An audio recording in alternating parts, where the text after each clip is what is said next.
Assalamualaikum. Maman sitting mituar bawala. Tertiba Obama. Te. वाह कंहिं ख़ूब चयो आहे सभु कंहिंजी पंहिंजी पंहिंजी पसंदि आहे हर कंहिंजी पंहिंजी पंहिंजी पसंदि आहे वाह कंहिं ख़ूब चयो आहे सभु कंहिंजी पंहिंजी पंहिंजी पसंदि आहे हर कंहिंजी पंहिंजी पंहिंजी पसंदि आहे अकुल अठसि बालुग आहे नेक परहेज़गार अकुल अठसि बालुग आहे नेक परहेज़गार हर हिक जो किरदारु पंहिंजी पंहिंजी जाइ ते आयल आहे सभु कंहिंजी पंहिंजी मर्ज़ी सभु कंहिंजी पंहिंजी पंहिंजी पसंदि आहे हर कंहिंजी पंहिंजी पंहिंजी पसंदि आहे जे अगरि हिकु गुल खे थींदो चमन जे जुदा जुदा गुलनि मां जे अगरि हिकु गुल खे थींदो चमन जे जुदा जुदा गुलनि मां कंहिं हिक खे पसंदि करणु छाकाणि त पंहिंजे हुस्न ऐं सुध मूजिबि ईअं आहे वाह कंहिं ख़ूब चयो आहे सभु कंहिंजी पंहिंजी पंहिंजी पसंदि आहे हर कंहिंजी पंहिंजी पंहिंजी पसंदि आहे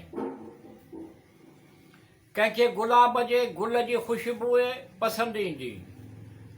कंहिंखे गुलाब जे गुल जी ख़ुशबू पसंदि ईंदी कंहिंखे वरी मोतीअ नज़ाकत धीमे धीमे ख़ुशबू वणंदी आहे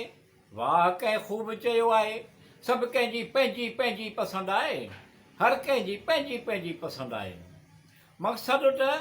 हर हिकु गुल दिलकश ऐं मग़ज़ खे तरावट ॾींदड़ मक़सदु त हर हिकु गुल दिलकश ऐं मग़ज़ खे तरावट ॾींदड़ ऐं अखियुनि खे पसंदि ईंदड़ आहे वाह कंहिं ख़ूब चयो आहे सभु कंहिंजी पंहिंजी पंहिंजी पसंदि आहे हर कंहिंजी पंहिंजी पंहिंजी पसंदि आहे या अल्लाह रब्बुल आलमीन अर्रहमान रहीम तूं सभु ॼाणींदो या अल्लाह रब्बुल आलमीन अर्रहमान रहीम तूं सभु ॼाणींदो दिलि मन जा मतिलब नेक मक़सद तूं पुॼाए हासिलु थियनि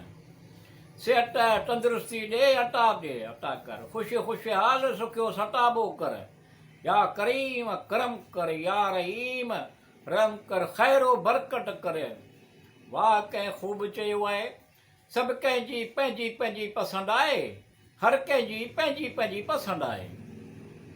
या करीम करम कर ख़ैरो बरकत कर या रहीम रहम कर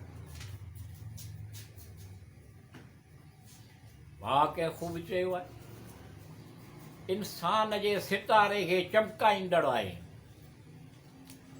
सुलह ऐं आराम ॾींदड़ आहे दिलनि खे फ़रहत बख़्शींदड़ आहे इंसान जे सितारे खे चमकाईंदड़ आहे सुलह ऐं आराम ॾींदड़ आहे दिलनि खे फ़रहत बख़्शींदड़ आहे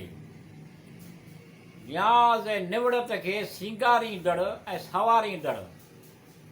न्याज़ ऐं निवड़त खे सींगारींदड़ ऐं सवारींदड़ ईमान पको पुख़्तो अठसि त दिलि जो बार घटाईंदड़ आहे इंसान जे सितारे खे चमकाईंदड़ आहे सुलह ऐं आराम ॾींदड़ आहे दिलनि खे फ़रहत बख़्शींदड़ आहे अमल सालिह अमल जो दारो मदार नियत ते आहे अमल सालिह अमल जो दारो मदार नियत ते आहे हसद खे उझाईंदड़ तबियत खे थधो कंदड़ आहे इंसान जे सितारे खे चमकाईंदड़ आहे सुलह आराम ॾींदड़ आहे दिलनि खे फ़रहत बख़्शींदड़ आहे चवंदा आहिनि मुक़ररु हद खां वधीक बदन खे तकलीफ़ न ॾे चवंदा आहिनि मुक़ररु हद खां वधीक बदन खे तकलीफ़ूं न ॾे पाण ते बि रहम करे सब्र ऐं शुक्र खां कमु वठे ईअं आहे इंसान जे सितारे खे चमकाईंदड़ आहे सुलह आराम ॾींदड़ आहे दिलनि खे फ़रहत बख़्शींदड़ आहे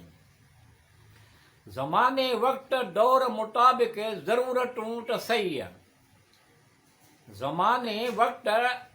दौर मुताबिक़ ज़रूरतूं बेटा सही पर अॼु आयो फज़ूल बेजा सधूं न करे पर अॼु आयो फज़ूल बेजा सधूं न करे ईअं आहे इंसान जे सुधारे खे चमकाईंदड़ आहे इंसान जे सितारे खे चमकाईंदड़ आहे सुलह ऐं आराम ॾींदड़ आहे दिलनि खे फ़रहत बख़्शींदड़ आहे ॻाल्हाइण ऐं ख़्याल में सचो पाक उन ते, ॻाल्हाइण ऐं ख़्याल में सचो पाक उन ते, अल्लाह ऐं उन जो रसूल सल्लल्लाहु अलैहि वसल्लम राज़ी ख़ुशि थिए थो। ईअं आहे, इंसान जे सितारे खे चमकाईंदड़ आहे, सुलह ऐं आराम ॾींदड़ आहे, दिलनि खे फ़रट बख़्शींदड़ आहे। या अल्लाह रब्बुल आलमीन अर्रहमान रहीम तूं सभु ॼाणींदो। या अल्लाह रब्बुल आलमीन अर्रहमान रहीम तूं सभु ॼाणींदो। मुसबिल असबाब आहीं, सबब पैदा कर, सभु सणायूं थियनि। सिहत तंदुरुस्ती ॾे अता कर, ख़ुशी ख़ुशहाल सुखियो सताबो कर। इंसान जे सितारे खे चमकाईंदड़ आहे, सुलह ऐं आराम ॾींदड़ आहे, दिलनि खे फ़रट बख़्शींदड़ आहे। बाग नसीब भलो कर, या करीम करम कर, या रहीम रहम कर।